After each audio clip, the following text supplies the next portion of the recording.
Hello, hello, y'all. Hey, what's going on? What's going on? Oh man, another episode. We got Nature Mom coming on. I'm gonna have to actually change the title. She actually was just briefing on that situation, but she really. We're going to go back to into the title we had last week, dealing with the kids and the whole transgender thing, and in the school systems and in the here here in the US. So we're gonna deal with that. I She just got the information today on Russia. Like she thinks it's still a coup going on. And I said, no, no, no, it's been resolved. So the coup or attempted coup has been resolved. Prigozhin and Putin and Poroshenko from Belarus, they all worked something out, and uh, things have been worked out. So now Prigozhin is in Belarus now, and the Wagner Group won't be charged with any sedition or any type of treason. What's going on, Nature Mom? What's going on? Hello there. Hey, Hello. Can you hey, hear me okay? yeah, hear you good. Yep, yep, All right, fantastic. uh All huh, right. yep. So we're in. Cool, cool, Okay. right on time. All right, yes. All So, right. Thank hey, you. Such a great crew. so You're always giving shout outs. Can I give some shout outs today? yeah, yeah, go ahead. Yeah, yeah, of course. Ah, okay. So I would like to give a huge shout out um to Eddie Weber. Mm-hmm. Also, I would like to give a big shout out to Noki and a big shout out to Junior and to Rachel, always supporting the efforts here. Cool. So it's yeah, big, big, big, big. All right, how's my Thank mic you. sound? Yeah. Your mic sounds good, Okay, actually. cool, cool, excellent, Yeah, excellent. Yeah, yeah, it's really yeah, great today. yep. So we're missing one screen. We had a little damage, so we're one screen down, which brings us to a limited area of research. Oh, So gotcha, gotcha. Okay, yeah, gotcha. yeah, we had a Okay, little accident here. yeah, So, yeah. I and had it an comes accident. My laptop. I got to replace some of the components because some liquid got on it, and oh, yeah, shorted oh, it out. that's So that's I even didn't know. worse. Yeah, yep. So I had to order So the y- components. yeah, so you're talking about whole motherboard there. Um, yeah, yeah. Hopefully, it didn't get So, to the motherboard, but I'm gonna test it and see. I'm gonna test it because so yeah, the part was a wire connecting to the main board to the motherboard, but it was the hinges that got messed up. ah, So I don't know if the motherboard was oh, affected that's or anything so else. that's more mechanical. We'll Hmm. see if it's only the like moving parts. That's Yeah. not as bad as the electrical parts. Well, what's so bad is in between the moving part were some electrical parts that connect. So those, So it's to be seen. Yeah. yeah. So yeah, well, yeah, it's a work Okay. in progress. Yeah. Little hair. Sorry. Hmm. Very everywhere. Yeah. Okay. So unfortunately today we only have an hour. Okay, So that's fine. That's fine. yeah, so I Take your really want to jump right in. And I see MD hasn't joined us yet, but yeah, thanks so much to MD for all of the discussion and insightful questions. Because yeah, there's a lot.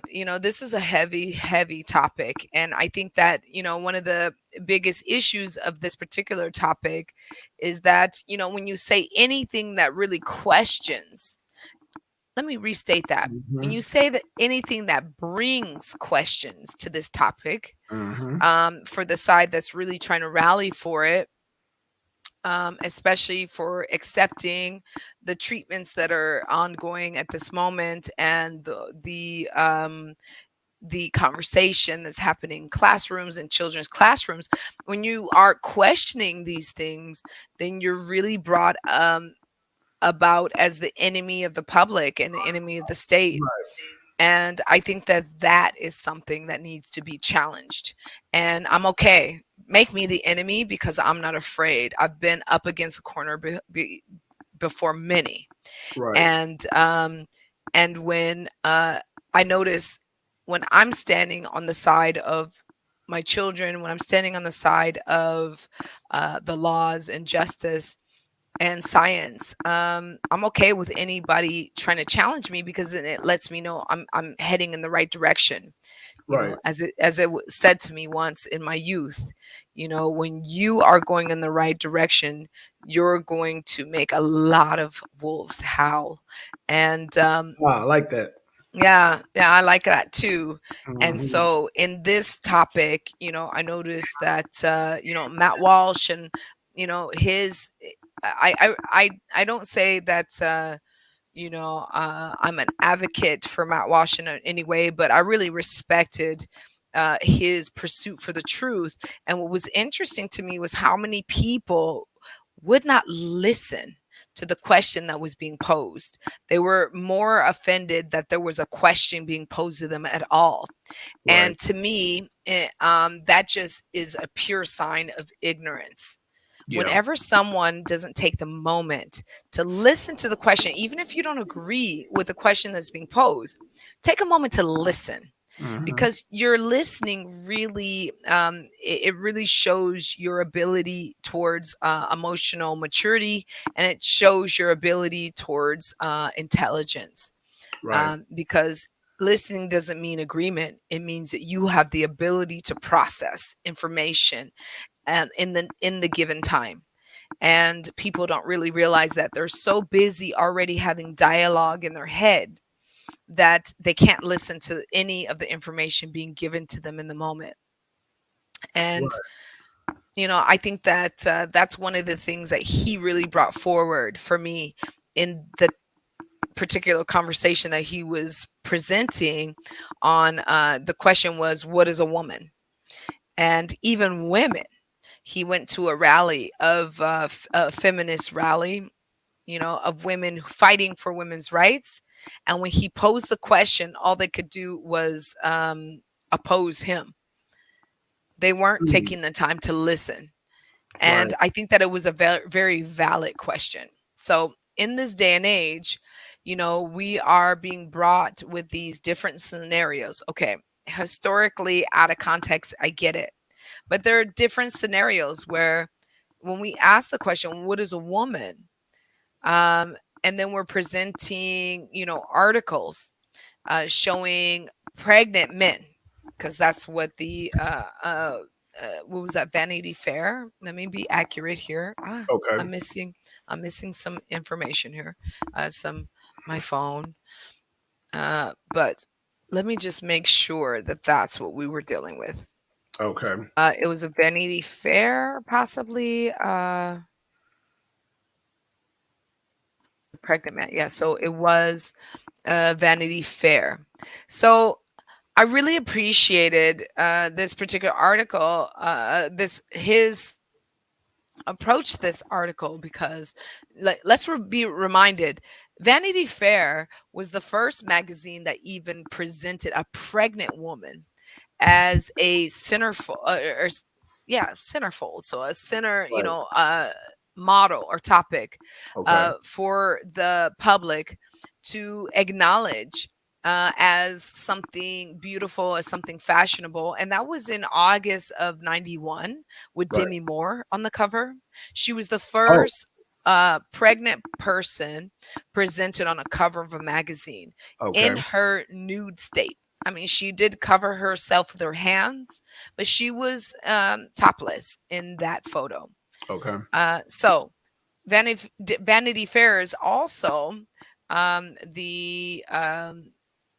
the same magazine that presented, and let me like present it as it was presented to me by Vanity Fair UK.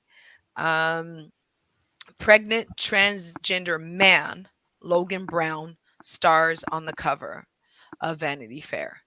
So I So think then, that how can a male be pregnant? I mean, are they talking about installing functioning uteruses? I mean, they haven't done that. So how we have a pregnant man? That's a very valid question. So, biologically, so let's just say, for example, that Logan Brown, whatever name, by like birth name was given, name chosen, Logan Brown has their body exhumed 100 to 1,000 years from now. And we're just examining the bones, we're looking at the pelvis, we're looking at anatomical structuring here, and we're just wondering what biological human are we exhuming here. So just by the shape of the pelvic itself, um, there are no hormones and there's no But we don't have to surgery. go that far. We could just go to I simply think I hold on, don't hold think on, hold on. it's that We could far. simply go to where you have women who cannot have children because we have not don't have the technology of transferring functioning uteruses over to different human beings. That is not scientifically possible at this time. So I understand what you're saying, Okay. and what I'm saying in conference to that is that when we're analyzing just the anatomy, Yeah, but how would they explain a pregnant male when you can't even get past like, okay, well, and how that's did he kind of the get point. the When we right? How did exhume he that get the body a uterus hundred to a in thousand years from now, uh-huh. we're going to see that it was a pregnant human being. We're not going to question that at all because we'll be I'm able to not going. tell. No, We'll be able to I want tell, to question it now. right? Though. I want to question it Okay, right now. so that's what I'm saying. So if they're able to 1,000 years from now, we're not gonna have any skin. We're not gonna have any opinions. We're not gonna have any dysmorphia or dysphoria. We're going to only have what data is in front of us, which will be the remains, and the remains will tell us that that was a female. Okay, but what I think you're missing my point. My point I'm is that trying to they catch it. show. Okay, so when they well, okay, were they just making a parody of a male being pregnant, or were they trying to sell this off as an actual male being pregnant? I'm lost. So as I read you the title of the article, they are presenting this as a transgender male. Okay, and how did the okay, so apparently so they I guess they don't expect any fact checkers to do any research, scientific research or have any scientific sense. So a transgender male, are they saying that the transgender male had a functioning uterus transform into the body? Okay, so a person who's worked with children a long time, you have to learn how to break many complicated things down to simple language. So I Hmm. think that when you speak to me and you say transgender male, my Hmm. brain in its very simplistic state is going to automatically say, okay, a person born a woman or a female. It's not going to question any of the other terminology. It's just going to bring me right back to the original source. So when someone puts the term transgender male, um, I I think that it's exactly that. So we're not talking about you know something so sensationalized and extraordinary as a man having a pregnant body. We're talking about a human being that was born a female, still has all of the parts Yeah, but nature, I intact. think you're missing my point, though. I think Okay, you really, I think we're on having two different conversations. Let's stop. so, Let's so stop. Let's just let's pump the brakes. Operation.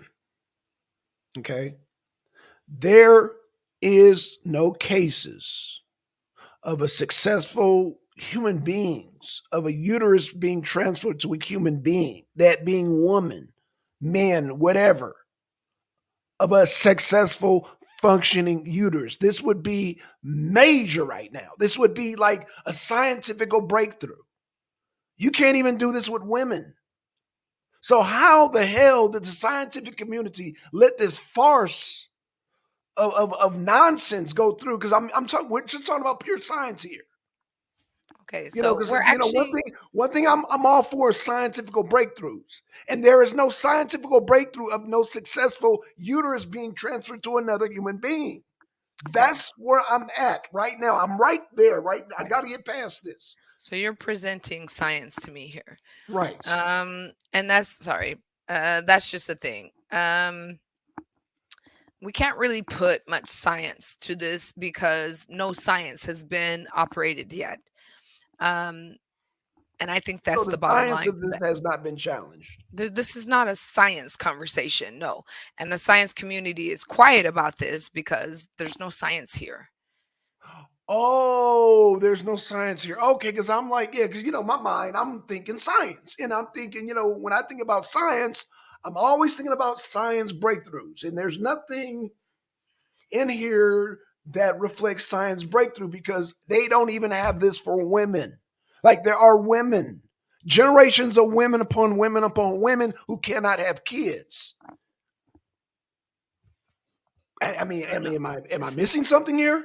no, There are this is, women in I mean, every I country, think of that, every race, of every nation that cannot have kids. So you would be talking about if you could have a transgender jail, a male have a baby, then this would be a scientific breakthrough. Wow. okay, so This would once be a again, scientific breakthrough. we're So talking about a as a person that's transgender into male. science, I'm very insulted right now because this is playing with I mean, you're talking about a scientific breakthrough. This I mean, would be major. okay, so when like going back, and I think we were talking about the same thing before, and I'll kind of like walk you through Okay, this. so you cleared Is it. It's that not a scientific.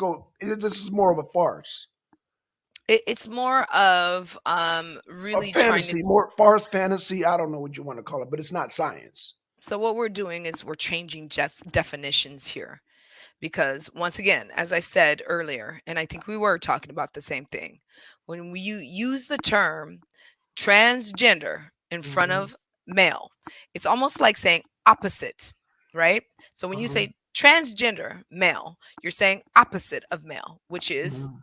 female. When you say transgender female, what you're saying is opposite of female. Okay, we're not talking right now. We're not talking about people's, dysmorphia, dysphoria. We're not talking about their feelings. We're only talking about science in this conversation. So when you're using those terms in science, you're telling us right away opposite. When you use Hmm. transgender, it's saying we are talking about someone who is identifying, so they have a feeling or an emotion towards this preference. But in the science community, when we're talking about chromosomes and we're just breaking it down to simple science, which is the fundamentals here, then we're talking transgender equals opposite. So if someone says to me transgender and then male, then it's translating in my head as okay, chromosomal female. If someone says transgender female, then in my head it's going okay, chromosomal male. Hmm. So I think that that's important. So what you're talking about here is language and and like language versus science. And is the term transgender merely language and emotions and feelings and ideology? I would say yes at this point. We're not talking about anything that is hard facts to future re-referencing. So again, what I'm saying is if we like project ourselves into the future and we're only looking at bones and we want to find out what bones we're dealing with so that we can do further analysis, then we're going to do the DNA testing. And All when right. we do the DNA testing, it's going to let us know that this human being has female chromosomes. And so, therefore, it's not surprising of the pelvis shape. It's not surprising that this person was able to conceive a child. Uh, so, therefore, this person was born a woman. Okay. If that answers much more broadly. It doesn't. it's a whole different conversation, but okay, It does. Okay, so uh, I'm not sure why it's different, it's but different because I'm looking for the specific, like, um, why they would feel it was okay to say this was a gender male. Was this a farce? Was this a parody? Was this like some type of not. fantasy wish? That's all. So once again, they didn't say gender male; they said transgender male.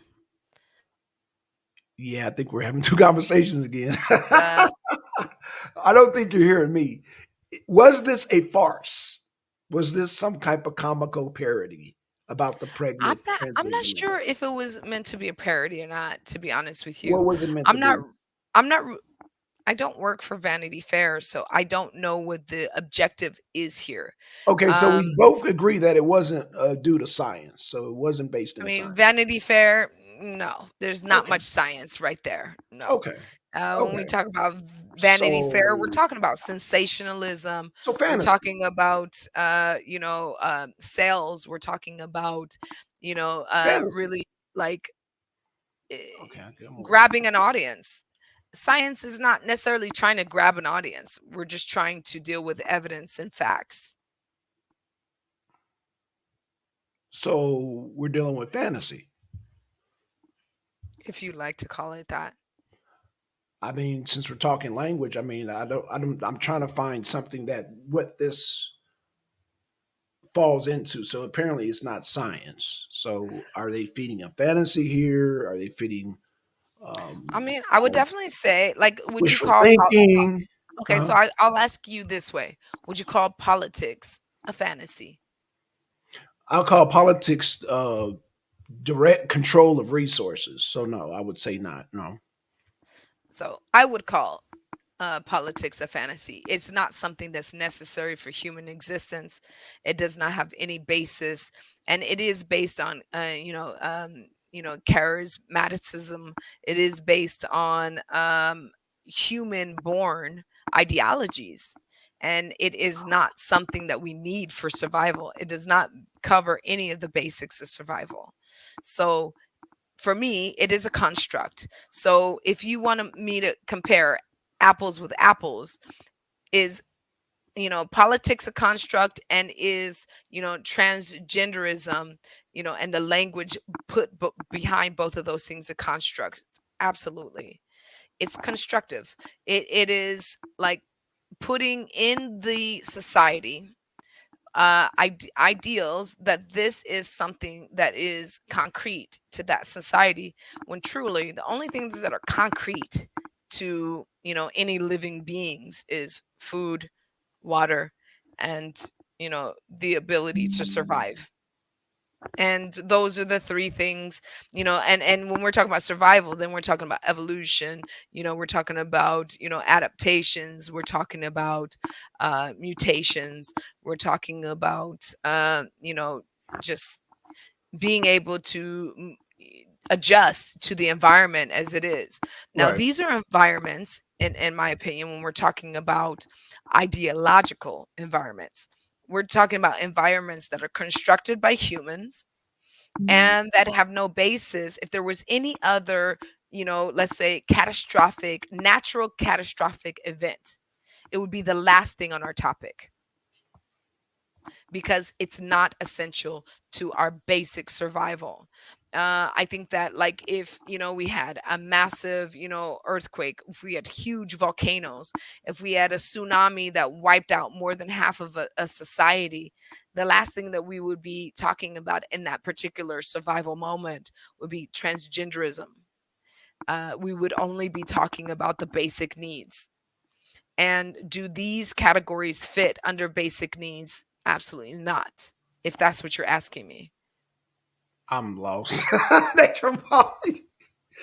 Oh my gosh, you go around 285. I'm just, oh gosh, I mean, if so once again, we're talking about language here. So if yeah. we're just breaking down language to its basic necessities, and we bring necessity down to a scientific survival point, no, those things do not fit in those scientific survival points. Okay, so um, I'm okay. So I guess we need to just push forward to this whole agenda thing because yeah, we getting bogged down into this whole definitions and all that because you Yeah, lost me I with the think that, politics and I because I'm think that thinking yeah. and I think that that's just the main issue of this. Like, there's so many, like, feelings and emotions and science. Let me, if I can. You just brought me to a very important point that I had to research myself. So, Okay. Dictionary. When I looked up, because I'm looking at what I need to investigate as a scientist is the why. Why is this happening, and why is this happening as such a spike right now? Why do we have such a spike of young people, of people in general, who really need to focus on this topic at this particular point in time? So it makes me look at the difference of many different body, let's say, how do I put this in the simplest terms? When we are not satisfied with our current body positioning. In one definition, what we used to call it, so when we're looking at disorders like anorexia, bulimia, we would call it body, uh, this type of body distortion, correct? Right. This distorted view of ourselves. We look at ourselves in the mirror, we are skinny, but we think we're fat. We have this distorted view of it, correct? And when I looked at Oxford language describes distortion as the action of distorting, to change the state of being equals distorted, correct? But then when we look at the Webster's dictionary, Merriam-Webster's dictionary of distortion, they define it as the act of twisting or altering something out of its true, natural, or original state. Okay. And the question that I have to ask as a person who studies science and Mm-hmm. really want to bring that down is, why would one definition, be different from another? And I much more respect the clarity of distortion, as in twisting, altering something that's true to distort. When you distort something, you change its original state, is how I grew up with this definition. Yet in the Oxford definition, it's changing the definition. It is not exactly, it's saying that we're trying to mislead in some way, or that it's a state of distortion, but there's no clarity to what that actually means. So the reason why I'm asking this question is because I want to know the difference between dysmorphia and dysphoria. Okay. So when we talk about what is dysmorphia, dysmorphia is a distorted view of oneself.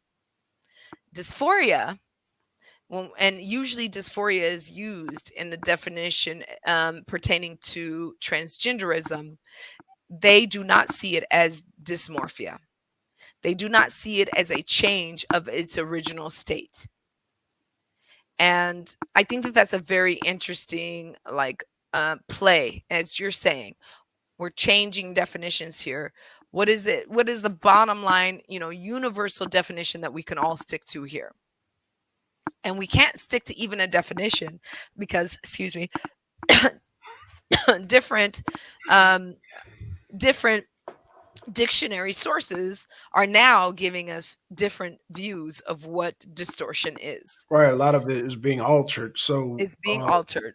my I guess my question would be, uh, Vanity Fair would be pushing an agenda to So, basically in my view, trap Vanity Fair people's is distorting right, reality. distorting. Right. Okay. So what it's saying is, this is because when they use transgender, knowing that everyone does not understand the definition of what transgender is, and then they put Right. transgender male, then they are distorting the idea that this is a male somehow, Hmm. and this male is able to have a baby. Right. And that is distortion. The original state Right. of that human being was female. So it's not surprising at all that this human being was able to conceive a child. So the only distortion that is happening here is trying to make us believe something that is not from its original state. Right. Okay. Um, so basically, to fool people who are, well, I mean, because there's a lot of people who don't buy it. You know what I'm saying? There's a lot of people who are, on the right, and they're speaking out against it. They had a just recently they had a faith, and I forgot it was called faith and something. It was a dinner, and they had all these pastors and preachers. It was basically the religious community, and then the keynote speaker, of course, was Donald Trump. But the they weren't going for it. They weren't going for it. I mean, they explained things not so much in a scientific view, but more of a biblical common sense view. And so, yeah, I'm sorry, I would not add biblical and common sense in the same conversation, but I okay. wouldn't either. But I see where they were going because I understand, and just like you understand the religious mindset. So I don't use that. I don't prescribe to that at all. But I do understand their concerns, saying that God created, Adam and Eve, not Adam and Steve. So that's what I mean by the religious jargon. They have their jargons that they use. And I'm not disagreeing with it. I'm saying a little extreme, but some may say a little fanatical, but I mean I agree with their basic sentiment where they were going. And they were saying that, look, man, transgender going after the children is wrong. They're saying the same thing that you're saying, just in a Okay. different way, just in a more religious way, non-scientific, more religious way. So yeah, Mm. so there are people, but again, I guess if they pit a certain amount of people against another certain amount of people, they get more people, then they feel like they've won. And so that's why you Okay. have the Vanity Fairs, you have the media, you have Yeah. all these different outlets It's a pushing. Right. declaration of war, and I like that you put that in this conversation because it is a pulling to choose sides. Right. And the only side that I choose at this point is, as with um any war situation, I mean, the first thing that most people, in media in the common world, focus on is, let's try to get the women and the children and the elderly out first, Right. right? Yeah. And in this situation, it's just the opposite.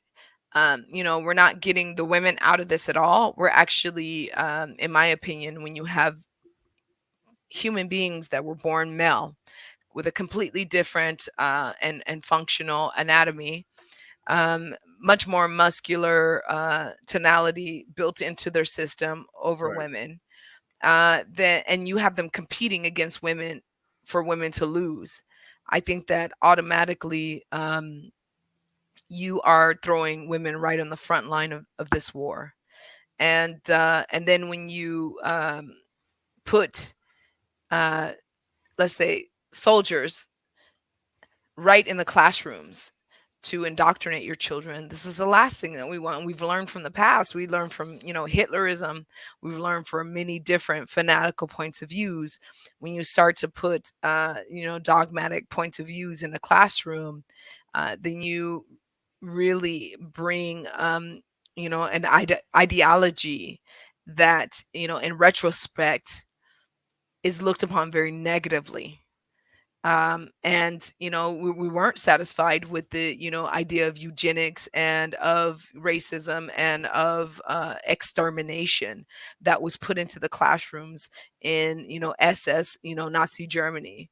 Yet I'm not, saying that this is the same caliber of brutality, but in a sense, when you are like using, you know uh natural development of children and the confusion that Freud and Piaget have always, the fathers of psychology have already deemed as completely normal, and you have people, let's say, preying upon that in a way, like, flying their flags and their sexuality in a classroom setting where there's already natural confusion. when you're putting, the this leadership in social media, when you know that these kids will much rather sit and scroll and surf, internet ways and social media sites versus, picking up a book and reading these days, then you are bound to have children following something that they completely don't understand. And that's where I have a huge problem. Not only is it children who are following something they completely don't understand, but now you have the pressure of parents.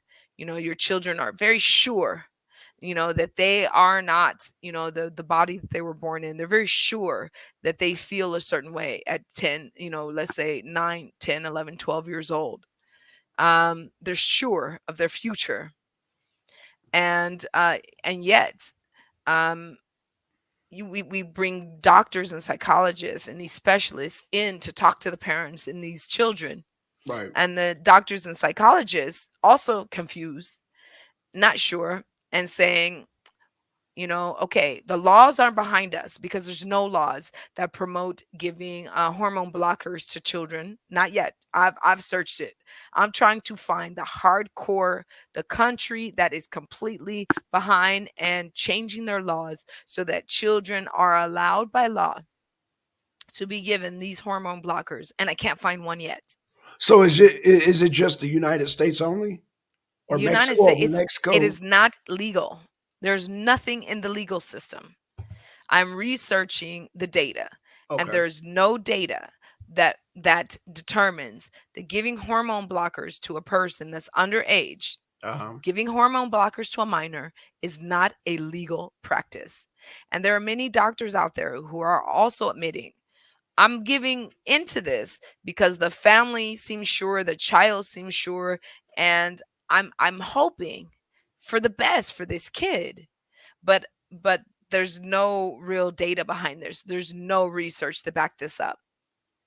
So what's interesting to me is, like, not only is this conversation going on right now, but there is data to back it up. We have, since the onset of hormone blockers and hormone natural synthetic hormones being given to postmenopausal women, we are very clear about the risks of giving hormones, synthetic hormones, to a human being. We know that there is a much more higher propensity for osteoporosis. We know that there's a much more higher propensity for cancers.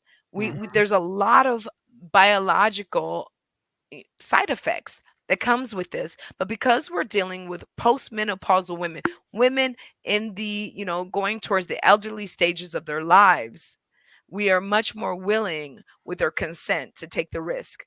Hmm. But to not couple this information that is already out there with this particular situation, because I mean, yes, we're talking about two different populations here. We're talking about, older women who are dealing with uncomfortable, side effects of menopause, and they're willing to try something, even if there is the risk, the health risk behind it.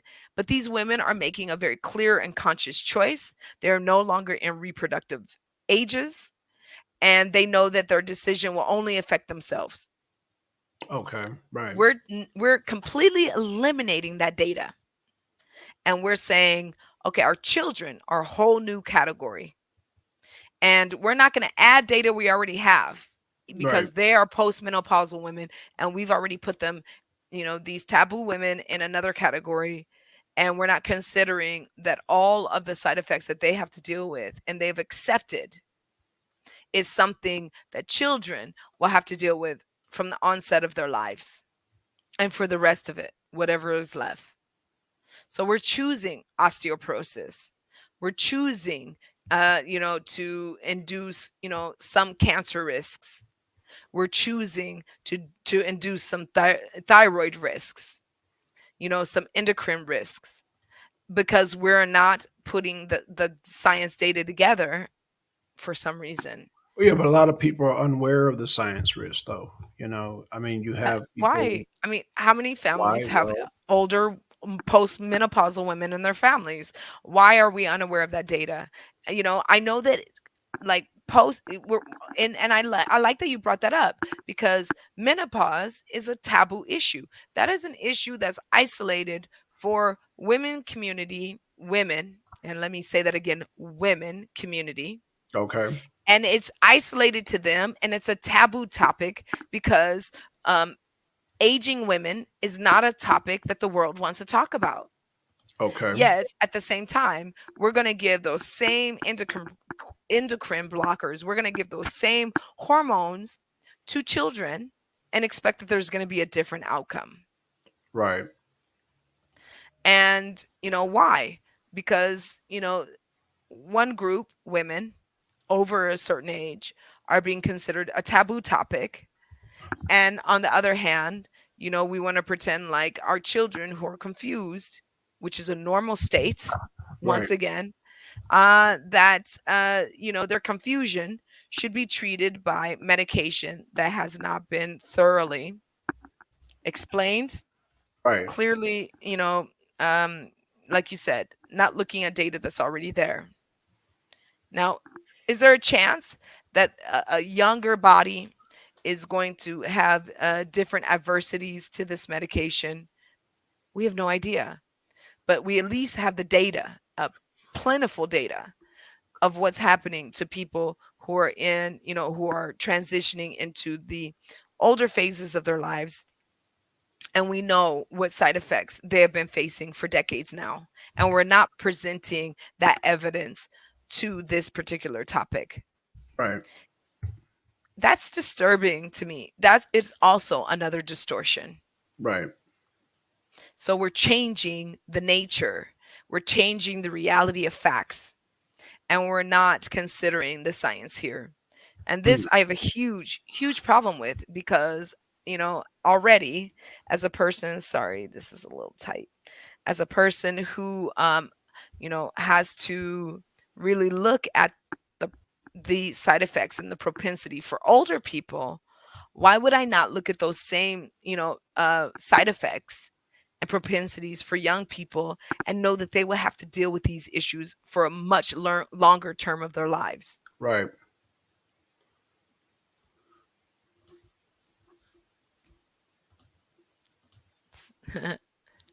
So I see that you're looking for something in particular. Yeah, I Uh, was yeah, just trying to pull some articles, but no, you're good. Nature Mom, you're good. I was going to pull some articles from last week actually, um, because I know that we had talked about well now I guess they're now catching up.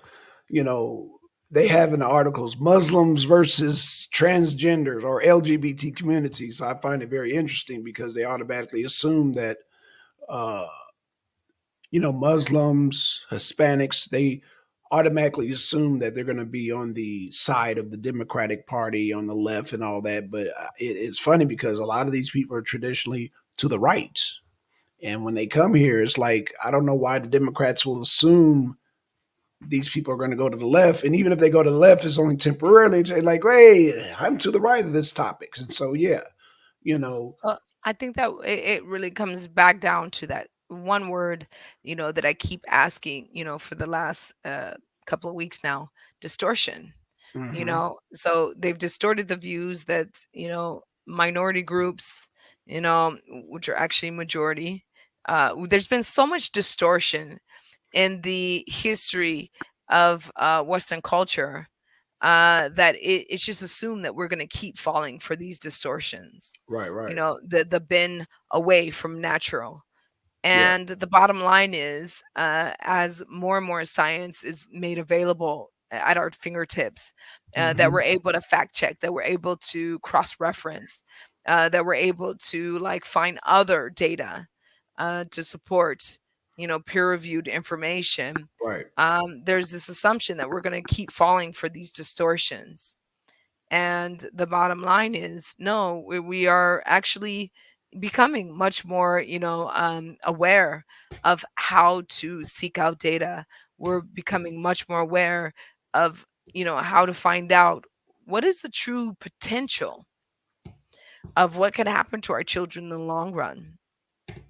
Um, There is, But doesn't it just come back to like teaching? Well, and I know this sounds so cliche, but teaching your family at home first and teaching, we don't, I mean, teaching family values and structure at home first. And so that they don't pick the values up at school or on the streets I mean, I or in think the that the media or in the movies. I think that's something that's important to bring to light, is that Mhm. most families have not defined their values as a family. Most families, they follow, Yeah, but what the cultural. person say just individually? I mean, it doesn't that just come down to the individual say, you know what, that's not my right for my kids. It just starts there. That's not right for Mm. my kids. But once again, I think that a lot of these parents who are electing to have their children start these hormone therapies, and who are electing to have elective surgery, they're not doing it because they are lacking family values. They're mostly doing it because they're pressured into feeling like, I want my kids to be happy in this cultural context. And what they find, I think, in the end, is that the cultural context is not designed to for individual joy. The cultural context is designed for culture to survive. And Hold on. So you're talking about collectivism as opposed to correct, individuality. So correct. if a So person's not there's striving for individuality, then they're going to be lost in the sauce per se. and there's not a lot of individuality, because people are really fighting to like have some type of purpose, identity, culture. I mean, that's why we have nationalism, right? That's why we have religious fanaticism, is because people are trying to fit somewhere. And their ideologies, their belief systems are based on sometimes lineages of these ideologies being taught to them, and then them being sold these ideas, and not taught to question, and to really like dig into the data, and know what are the ultimate consequences of these behaviors, what past events have occurred. There's not a lot of people But you who. can't teach individualism. I mean, individualism is Yeah, just yeah, making a stance. It's in a making us. sense. Okay, so let's say, for example, true individualism. It Mhm. doesn't exist. You are not an individual. You live in a societal Yeah, but system you can that make has individual taught you choices though that are best what you feel suited for you, as opposed to the within the majority. context of the choices that you're given, and that's called society. No, I understand the society, but what I'm saying, even within society, like you might choose to eat a certain way, or you might choose to not drink and smoke. You might choose to. So even I see what you're saying about the choices. Like even within the choices, there's a box parameter. But even in the box parameter, you still can I mean, make a conscious choice individually. even with the choices, you're choosing from the categories you've been given. None of your choices are individual. I mean, let's be honest. Every choice that you're making and Well, you but how can you believe. make that statement though if you don't have? I mean, you have to have something to point to and say, well, this is the standard, like this, or this is not the standard. Like, how do you make? I mean, I hear what you're saying, but how do you make that judgment? How do you make that Okay. determination that we don't have the So choices? I'm going to tell you from a clear, sociological and psychological point of view, that's being taught in academic realms. There is no individual choice. Everything that you know is from what you've either modeled from someone else, or that Mhm. you've been, taught from some source or another. It's not from your own ideals. Okay, So, so granted, let's just say okay, I'll give you that. Granted, but who's to say choice A is more better than choice B? That's for that individual to decide which is better. And I think that that's where, like knowing the skill of research and knowing the skill of, Yeah, but even within the taking research, you're talking about other people's opinions, other people's other data. people's data. Right. And Exactly. so still But as an individual, you have to make the better choice. You have to say, and you I know think that what? that's the thing. When you can get information more from randomized, studies, when you can get them from, sources that are not controlled, you are able to compare that situation to distortions and opinions, for example. Okay. Um, and so if I'm making a choice and I know that it's for the well-being of my children, and I know that all the choices within the society or within a spherical realm, there's only so much that we can get inside of this ball. But I know that these choices could put my children into potential harm's way and could lead them down a road of nonstop chronic illness. Right. Yet I know that these choices, there's enough collective data done in a random studies and multiple random studies brought together that Hmm. shows me that these random situations happen, and they're showing the similar results. They're showing that if I follow these practices, then I have a better outcome than these practices. Right. So I think that that's pretty much what we're left with in society. We're left with, and let's be honest, on our own, we're left with complete darkness. We're left with starting over completely. You have to learn all the data on your own, do your own studies, thousands of years of studies left all up to you to figure out within your lifetime. And I don't think that that's the best option either. So But when but we're I look mean, a person might ask, well, aren't you taking away that person's individuality by you saying, well, I don't think that's I the mean, that's your the individual person choice. has no individuality if they're living in society. That's also a distortion. And so I don't even waste my time with that kind of conversation. Do I think I'm an individual? Yeah, I mean, I am one individual of the collective. And but I think that saying that I'm an individual in a society is a distortion, and I don't buy into that either.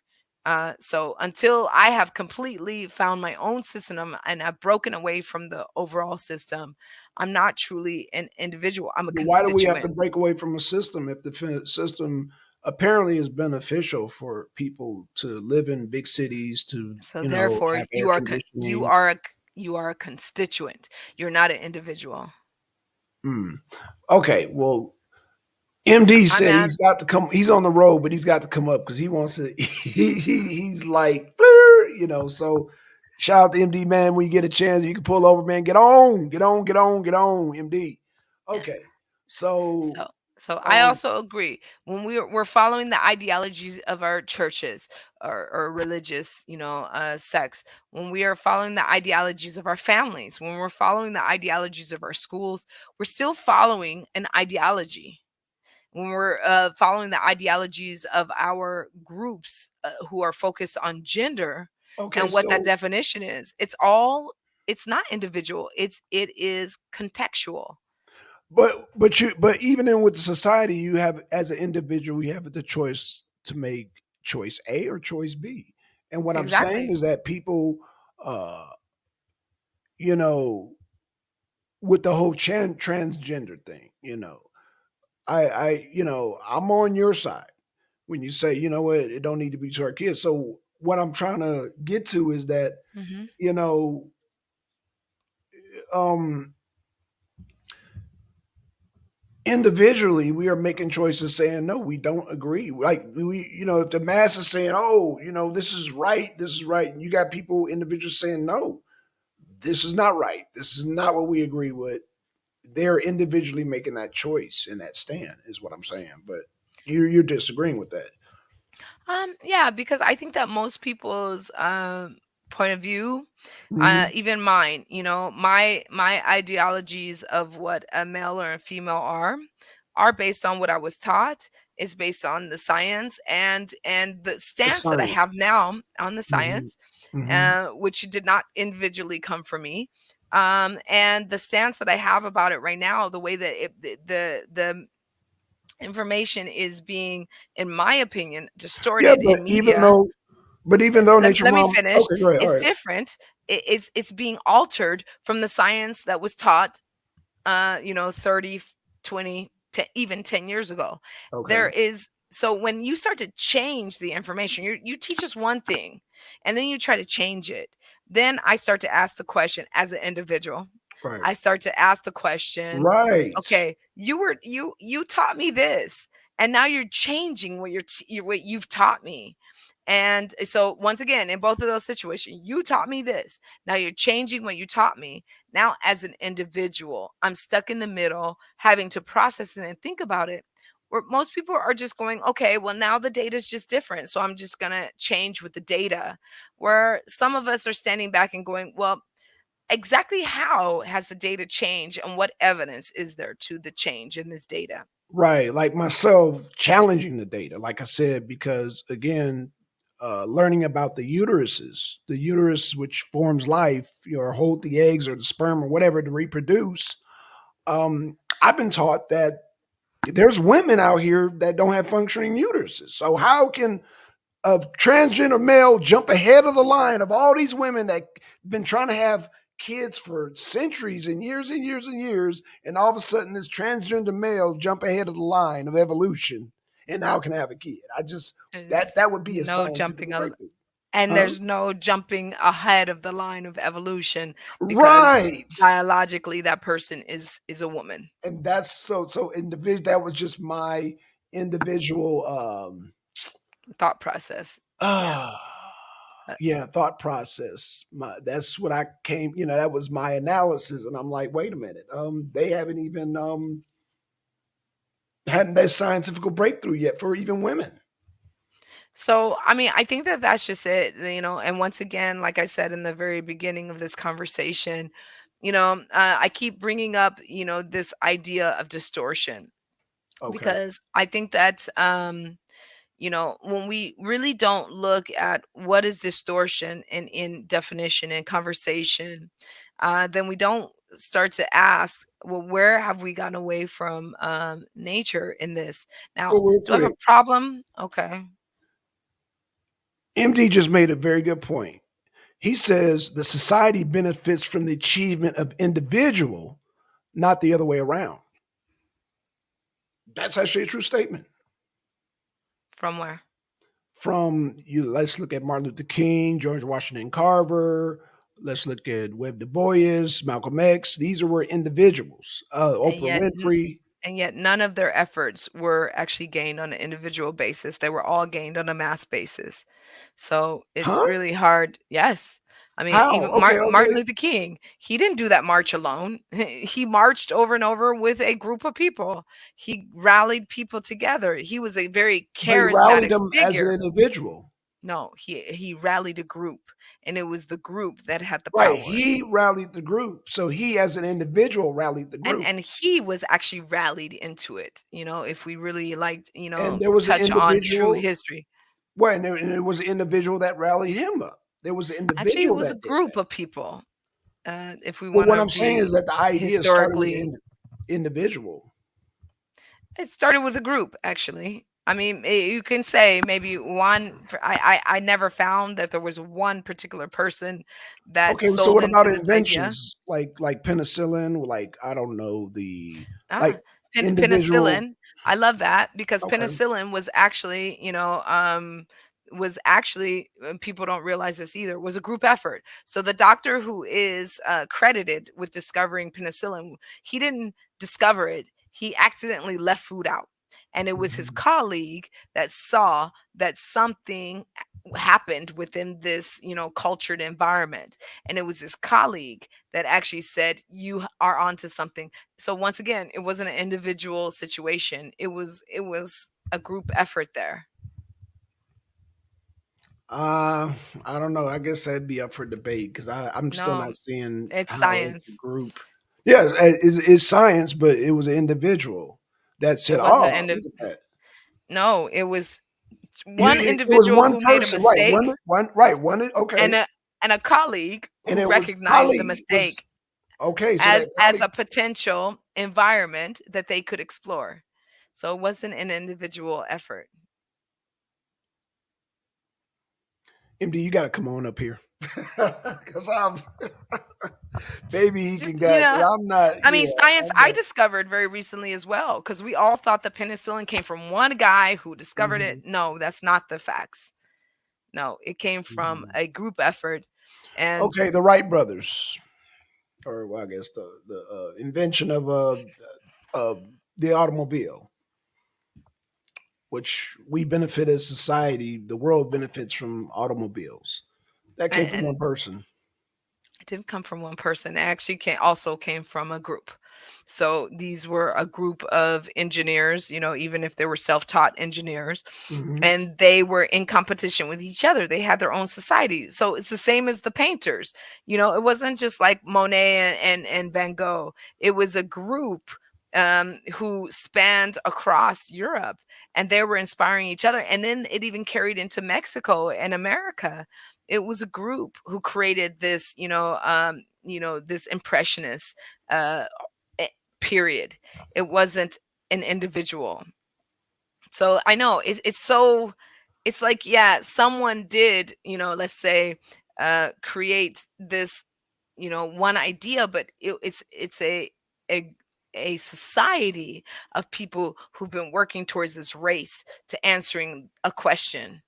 It's not usually one person by themselves that comes up with a question and then somehow answers the question. Right. It's usually an ongoing race to find the ultimate answer, that best fits. And that's what's great about science, is that, like, it's not about an individual. It's about information that we can carry forward and we can improve upon as we get more information, and the information is being passed down from generation to generation. And this concept, I mean, it's beautiful because on one hand, yes, you can be your individual. You can have your coffee, black with cinnamon, and you can have your coffee with, cream and honey, and Hmm. that makes you an individual. But neither one of you created coffee. So, I think that that's the misnomer here, is that, we are individuals and we're creating our own. No, actually, you're living in a society you've been handed. You're living with values and cultural ideologies that you've also been handed. And you're working within the constructs of those ideologies. Yeah, but So even it's the same here. We're being like, we're being altered ideologies right now. but I And disagree because the individual comes up with a critical thought. Critical thought does not involve groupthink. The critical thought relies on the individuals to come up with certain solutions. That's not a group think. Groupthink is not what's the word I'm looking for, nature mom. That's not the yeah. Groupthink doesn't come up with the critical thought. Let me just keep it at that. okay, so let me just break down something to you. Okay. On that particular topic, getting away from everything else we've been talking Hmm. about. When you're only talking about this particular, in an individual, question society, where do you think that they get the questions from? Oh, say that again. I'm sorry. Where do you think this individual gets their ideology to question something? I think they get it. I mean, just like I said, it's a learned behavior, but they still formulate. You have still have to formulate that thought on the spot with certain things because even though we've been reared and taught certain things and values, society changes, technology changes, and okay, let me give you an example. Um, the vaccines. You know what I'm saying? A lot of people didn't come yeah, let's just say the vaccines. Vaccines, people were very skeptical. People were very antsy about taking something that they've never taken before. And this thing was new. The COVID came out. So people individually were critical thinking, like, wait a minute, you know, I don't know. That has this thing been tested? How long has it been around? These were individuals asking these questions, Nature Mom. This Okay. wasn't a So group thing. tested. The majority of the group were just taking the shot, taking the booster, taking the other booster, and taking another booster. And people are not answering questions like, wait a minute. You said that this booster, the first shot would be okay. Oh, yeah, yeah, but take another booster. Oh, wait. Oh, take another booster, and take another booster, and take another booster. Like, people individually had to come up and say, wait a minute. Hold up. Wait a minute. So these were individuals saying something's not right here. These were individuals that had to critically think and say, wait a Mhm. minute. Something doesn't sound right, and people are dying. They weren't telling people that were dying from that more people died from these vaccines and shots and boosters, and you need 5 boosters, and we went from 1 booster to 2 boosters, 3 boosters, to 4, but 5 boosters. Do it every 6 months. Now we're gonna do it every year. Do it every other week, and it's like, Okay. huh? So So Black individually, we Sun, have to say, wait a minute. if I can leave you because I have to leave at this Okay, point no problem, no because I have problem. another something waiting here. But so what you're telling me is there's people who learned the ideology of just follow and obey, Right. and then there's people who learn the ideology of Question. scientific method.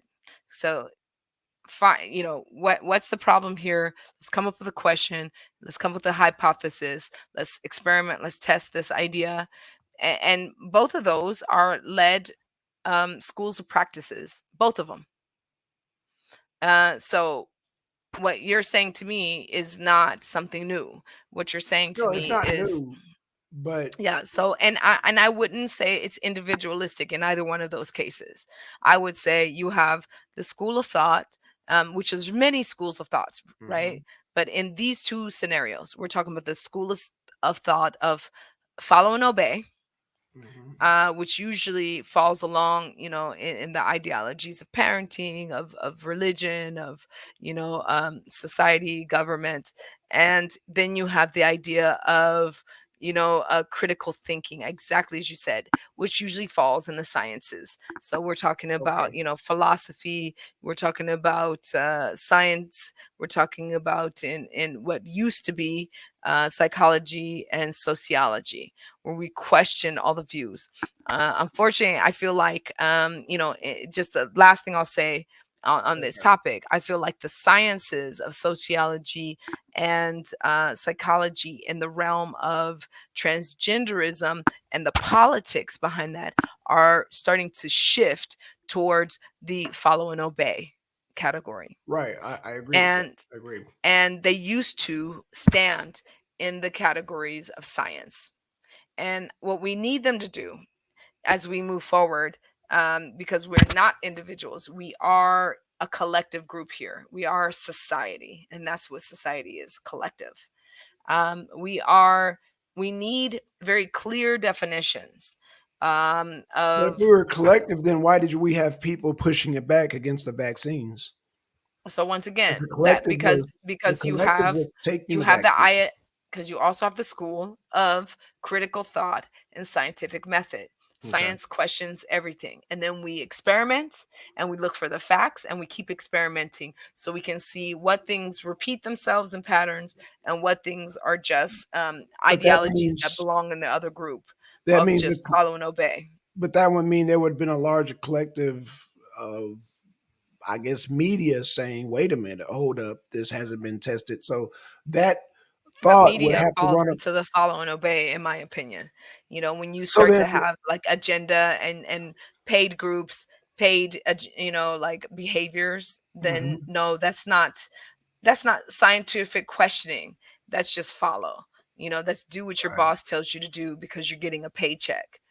And I don't put those people into the science arena at all. Some scientists are starting to follow in. Well, we're being funded for this, and that's why you see in a lot of these new like studies, they have to divulge,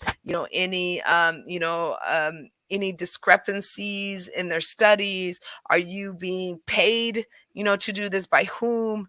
Are there any conflicts of interest? You have to divulge that information now because people are applying scientific method even to reading science data and really trying to find out, okay, so is this just sensationalism or is this real scientific study, that doesn't benefit anyone, but just gives us, we ask a question and we're seeking answers here.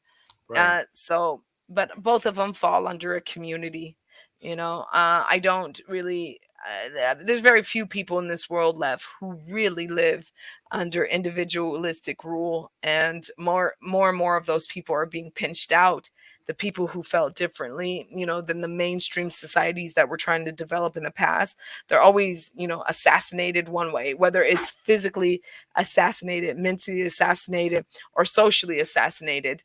There's Hmm. usually some type of assassination of them because the world doesn't want individuals, not true individuals. So I think that when we're talking, this is a completely different subject that we can dig so much deeper into, because we can It's a different bring. subject, but you can actually pinpoint the you can pinpoint keys to fight back actually. So even though because I'm assuming the norm is to accept transgenderism, the communal it's idea, it's like, oh, I won't so say it's the norm, but it's definitely being pushed as the major propaganda, like, absolutely, at absolutely. this time. And it makes me, ask other questions as a scientist would. What's the, purpose behind this? Who would gain? Who's Mhm. promoting? So it brings a lot of, list of questions as we're taught in the science community to do. Right. But when we're just talking about, like, follow and just do what you're told, yeah, there is this, like, well, we should just accept everyone. But there's not this, just accepting everyone. It's more following into the category of fanaticism, as would a Unabomber or any other people, where you're forcing these ideologies on people and you're not taking responsibility of the repercussions. Right. And, to me, I.e. the vaccines. like, yeah, many areas of society, I mean, yeah, it's many, many. just, I was just what that was yeah, one. Yeah, right. It's yeah. just like, we say it's right, so you do it the way we say it's right. And if you oppose this, then we are going to persecute you. And I think that that's when I start to ask the question, okay, so who is choosing that, one voice is stronger of another, especially in a freedom of speech, Right. Good point. society. Yes. And so and we used to have a society. I mean, that's what America was supposed to stand for: freedom of speech. Everybody has a say. We get to bring everything to the table and bring true democracy.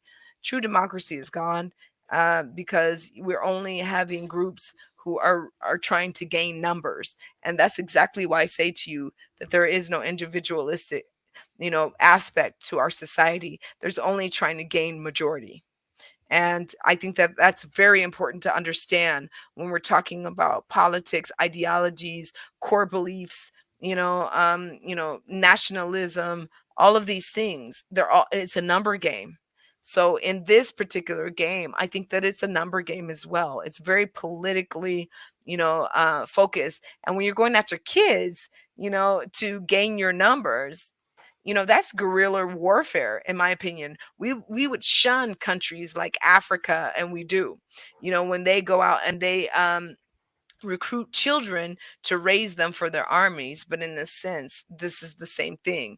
They're, Well, see, but that's why I disagree with you on the politics, because you have in Michigan a Muslim community that felt a certain way, and they're like, we want our society to go this way, and having the gay flag and transgender and all this stuff is not part of our politics, not part of our because culture. they're the And so because they they are the majority in that area. right, so they put the people on the board, which involves the politics, and voted that we need to take that flag down because it's not a representation of us, and they just so happen to be Muslims.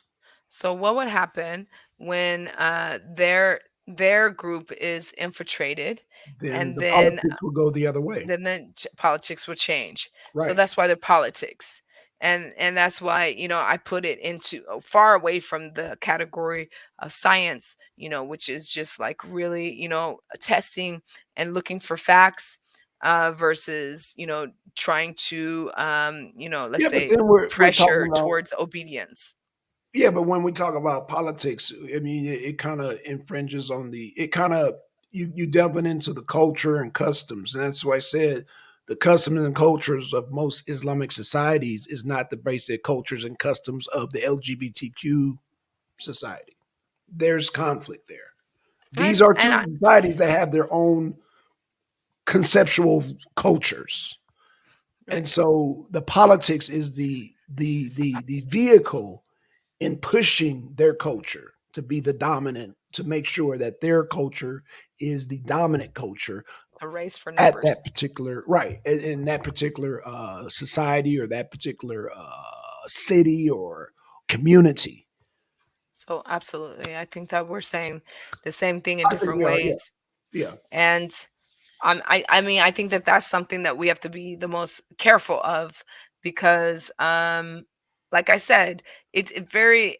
I think that there's something very poignant to the fact that, like, the psychology classes I took over 20 years ago uh-huh. say a very different thing in the same academic realm than the psychology classes that I'm taking recently. And the only reason why I Right, took right, the current psychology classes is because I wanted to be abreast on what's being taught in current psychology versus, compare it to what I've learned in the past. right, And yes, information does evolve, but right. it doesn't totally distort the way that it's distorting now. And I I think agree. that Right, that's something that's very interesting is like the complete distortion right. of definitions and the complete distortions of reality. And it's Complete not distortions equal real. agenda. And the bottom line is, and this is the last thing I'll say for tonight, it's not realistic that a man is pregnant. It's not Right. realistic. It's There's not scientific nothing either way. realistic about it at all. Right. That is a female body, whether that person took their hormones and had their elective surgeries or not. It's a female anatomy. So no wonder the female anatomy is able to produce a child and to gestate it. Right. Because the core of that is a functioning uterus, which again, science has not allowed us yet to transfer a functioning uterus from one human being to another human being. I mean, we've had functioning hearts, we've had functioning kidneys, Livers. functioning livers, but a functioning uterus, no, they had not been able to do it. And in many transgender cases, they've shared information about, like, elective surgeries becoming, let's say, ornamental, but maybe not even functional.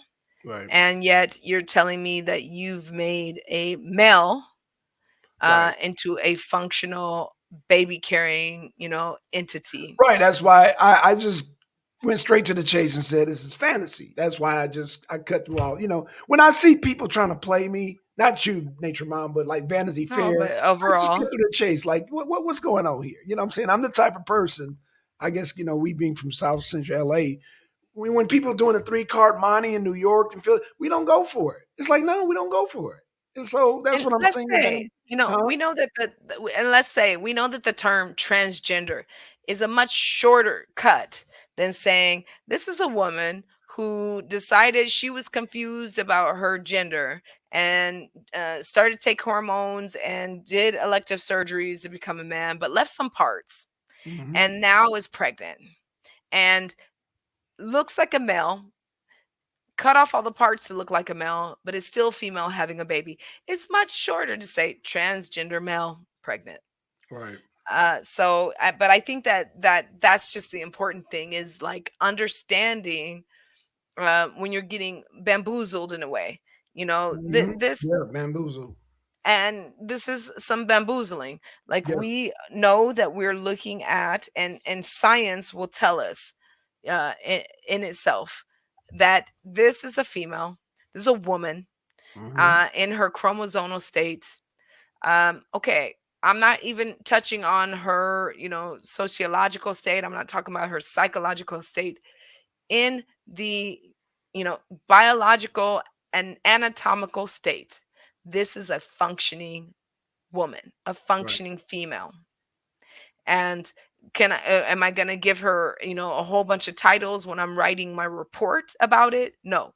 I'm going to make my report as concise as possible because I Right. probably have another 1500 words to add at least to this report. So I'm not going to add a whole bunch of other, colorful terms. We're talking about a female body producing a child. Mm-hmm.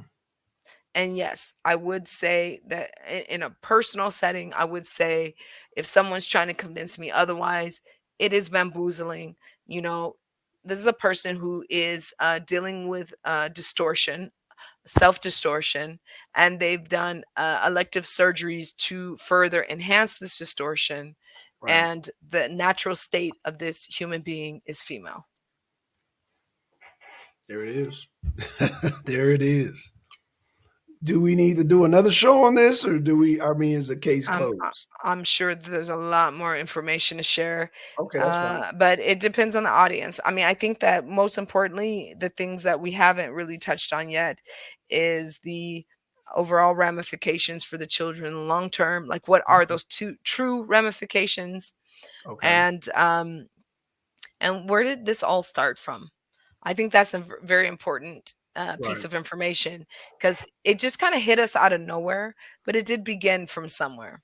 Mm-hmm. And understanding what was the start of this and the agenda behind it, to make this, instead of a quiet community, because there are some people that just have this, you know, uh, dysmorphia. They're not satisfied with who they're born. And so many people have it in so many different areas of psychology. They're Right. not they're not happy with their size. They're not happy with their skin color, right? Let's talk But about that. but Is there again, trans color? When right, somebody, it would Michael Jackson be considered trans color, right. trans pigment? I know he had vitiligo, but is there a problem with just living with vitiligo? you know uh Winnie, model Winnie, I always forget her last name. She lives with her vitiligo. We've had family members who've lived with vitiligo before in society. Is there a problem with just being okay and learning how to cope and be okay with the anatomy and the body that But you're again, given? I'm gonna Or have what to. is I'm gonna have to be pushback. That's up to the individual to decide if that's okay or not. But I think that it's not just It's up not to a. the individual, because let's be clear, if the individual remained societally less, and they were living on their own, because Mm-hmm. we have many studies about this as well. They found that the 11-year-old child who was completely neglected and at the age of 11 couldn't even sit up because they were never taught or were able to mimic the behavior of sitting up. Mm-hmm. Society teaches you this. They teach you the No, but what I'm. behaviors. Yeah, but you're So taking away let that individual choice. If, like I said, if Michael Jackson didn't want to live with so Benegado, you're l- saying, hey, it's okay. He's saying, no, it's not okay. So where do but we, let's be clear. you know? Would he have a problem with vitiligo if society didn't have a problem with it? I don't If know. he That's didn't that's have kind of hard. people that said to him, "What's wrong with you? But it Why all do you starts look with an different?" individual thought of what people. If vitiligo, some people find Usually it it doesn't start problematic. with an and usually it doesn't start with individual thought, because individuals, and that's what I was sharing with you with this study about this 11-year-old. Individuals in on their own, they just accept the realities that are there. It is society that puts the thoughts of whether or not this is valued or unvalued, good or bad, into our psyche. Yeah, It's but even not at our the end of the day, individual. even in what you're saying, okay, it's a collective thought. So you got the collective thought saying, live with your Venigatos condition. The other No, saying they not. usually So who? don't. Yeah, they usually don't. I mean, let's be honest. This, person with vitiligo walks down the street Uh huh. just like a black person in deep Europe, and Uh everybody's staring at you because they haven't seen someone like you before. huh. So automatically, you're different and you feel different because society is treating you differently. And what want to do is, if Freud already, talked about it, what we want, especially from the onset of adolescence, is to fit in. And so if all of a sudden you can't fit in because there's something that society deems different about you, then your only desire at that point is to get rid of this difference so that you can fit in. So, it's not an individual like ideology. It's something that is thrust upon us. And, this is like you can see this in psychology, you can see this in sociology. A person on their own would see nothing wrong, just like you see two small children from different cultures and they completely embrace each other. Yet, if their fathers, or mothers met as adults, then there would be these walls based on their heritage and their cultural points of view of how people of these different looks should be interacting with each other. It has nothing to do with their natural individual states. So then I guess okay. So let me, because I know you got to go. So okay, so the collective thought on A and collective thought B. So who's determined who is right and who's wrong? There's always going to be an opposing collective thought saying vitiligo is, and some people say, oh, it's okay. So how do you? I mean, if this person chooses to go with group B, I I mean, mean, I think that that has many layers of like psychological implications. How much suffering, let's talk about like the Black people of, Eastern Europe. There's so many Black people born there, and their only language is Ukrainian or, Russian or Polish. Yet, because they look Black, they're not accepted by their mainstream society because their mainstream society still only sees that their citizens should look one particular way.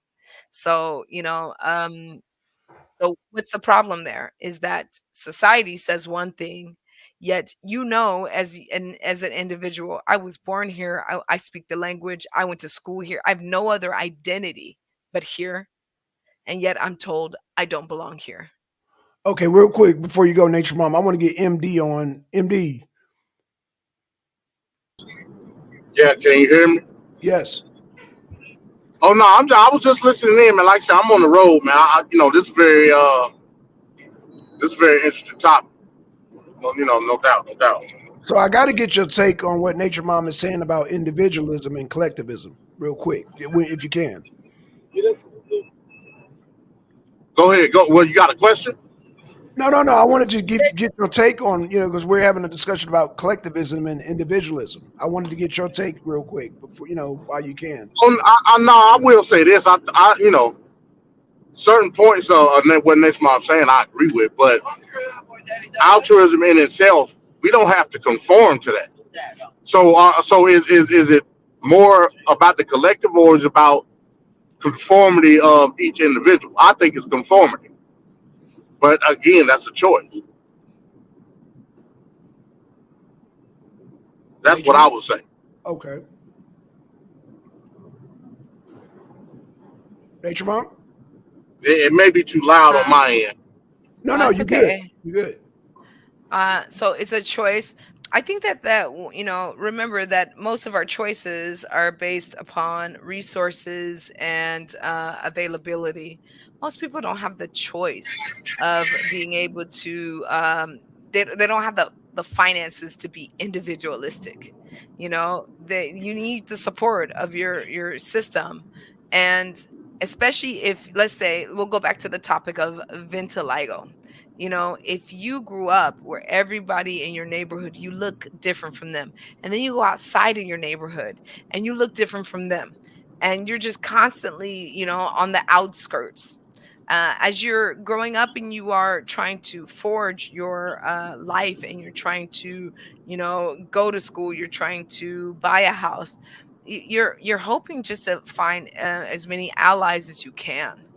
And when you find those good allies, it's you go with who you can afford. You're not so choosy of like, well, that person is Asian, they're not from my neighborhood, I'm not going to go with them. But the ladies, from your neighborhood are a little suspicious and keep, rejecting meeting with you because you look, maybe, I don't know what they would call cursed, or is against their religious, ideologies based on the doctrine that they're given. But yet the Asian lady will see you and will show you the house that you want to buy within your price range and will work with you. Then you forge a new ally force, and you go with the You go with the resources that you can afford. So I think that, like, when we talk about, if I can bring this back to transgenderism, with children, they don't know who they are. A lot of them don't have great home lives. Even if you're from, low middle class, upper class families, parents are, finding themselves too busy to parent you, and you're just looking for the allies to help you through as best as you can. And I think that the problem is that in those allies, you can find people who will prey on you because they see you're alone. You'll find people who will, let's say, share their points of views, and that will alter your points of views or pressure you into a different point of view, with malintent or not. Their intention may not be to hurt you in some way, and they just may be completely ignorant, to the fact that they are, like, causing you, more confusion or whatever the case may be. But as the individual, trying to find a home, a place, you're going where you can afford to have that, camaraderie. Okay, so the pushback I would give on that. So we're talking about individualism. If you're basing it off of race, let's go back to the transgenderism thing. Is especially when it comes to kids, that's not the individual choice of the child. That's, for all intents and purposes, the choice of the parent who's conforming to what they believe their child wants to be. Now, here's the great thing about the American government. The American government protects the individual rights of all people, despite race, creed, or sexuality, anything of the sort. So the American government is protecting your right to choose. That's individualism um okay, in and of itself. so let's just be very clear, because when we're talking about transgenderism for minors, there's, as I've mentioned earlier, there's no clear law, and I keep searching from US to, all the way to Europe. There's no clear law that supports a minor taking, hormone blockers. There's no clear law that supports underage, so minors, having elective surgery for anatomy, reassignment, and yet it's taking place. So what I would say to respond in response to what you just said is that America, particularly, um, is a country of opportunists, and they will sell your children out at a heartbeat if it's going to make them. Let's be clear, it's like upwards of $70,000 a treatment for hormone therapy, and over $100,000 for um, reassignment surgery. They'll sell you out in a heartbeat, because not only will you have to prescribe to the ongoing medications, not only will you have to prescribe to the surgery, but you have to prescribe to all of the treatments that go along with that for the rest of your life. There's a lot of good money in pharmaceuticals there. And America's already sold you out to those pharmaceutical companies. You can see it in your food. You can see it in your kids, your 9-year-olds growing boobs, and starting their periods where, even 20 years ago, it wasn't as rampant as it is now. So, um, Yeah, I don't disagree with that, but that's also individualism.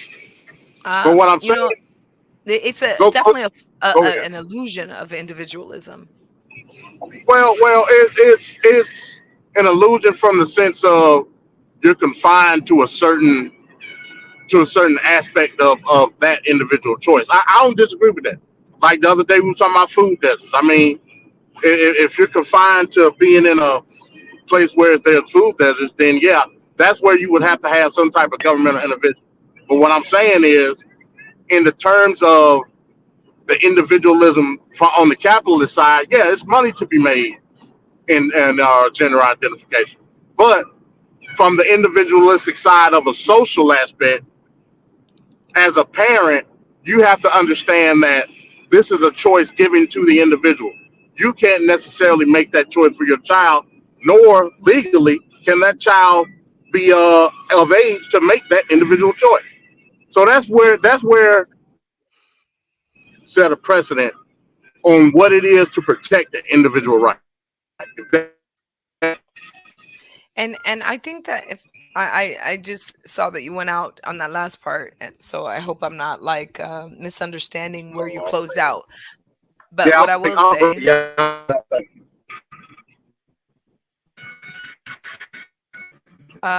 what I will say is that like where does the line of individualism really become about the welfare of that individual? Because let's say, for example, back to the beginning of our conversation, let's take out the cost. Now, you really care about the welfare of that individual. You're going to eliminate, or you're going to, as a government, you're going to cover those costs now. Oh, we Oh, lost them. dropped off. Dang. Ooh. Okay, I was so we're having a going to good say, conversation. the American government covers those costs. So therefore, now these hormone therapies, these elective surgeries are all on the bill of the American government. I guarantee you that there will be very different points of view about who and when these individuals should have these elective, therapies and surgeries than what's happening now from private bank accounts. There will be a very different team of advisors and who will accept what. I mean, let's be honest, you guys, look at your private insurances that you pay for. When you want, a basic, procedure done, they're calling you, post haste, are we sure you need that? I need to make sure that you need this, and we have to verify this before we'll pay for it. Yet, if we put the bill on the government, I don't think that it would be as, let's say, individual rights as it is now, because we've seen it before. So, I'm not disrespecting any way of what MD was saying, um, about individualistic approach to life.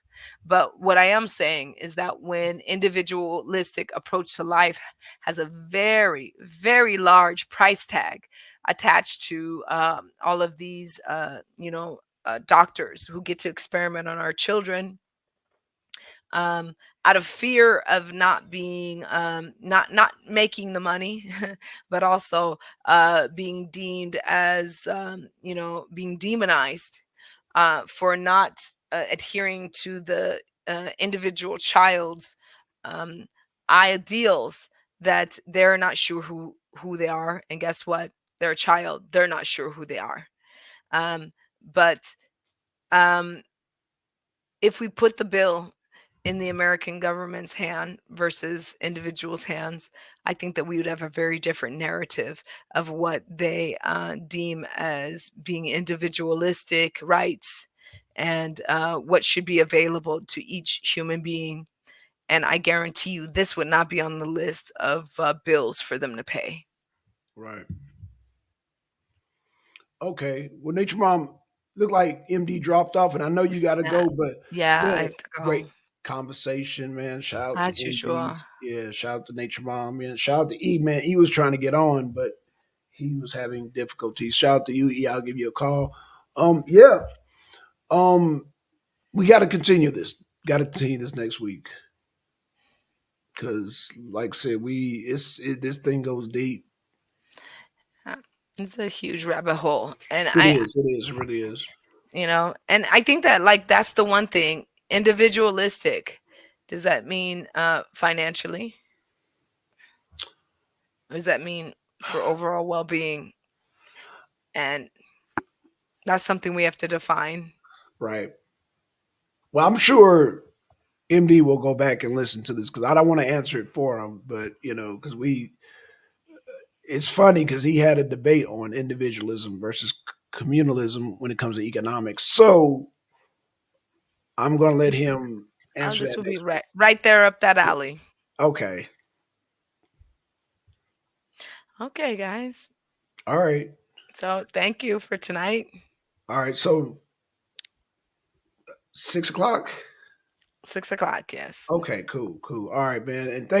And shout out to the crew. Thank Jersey, everybody on your end, man. Yeah. Thank y'all.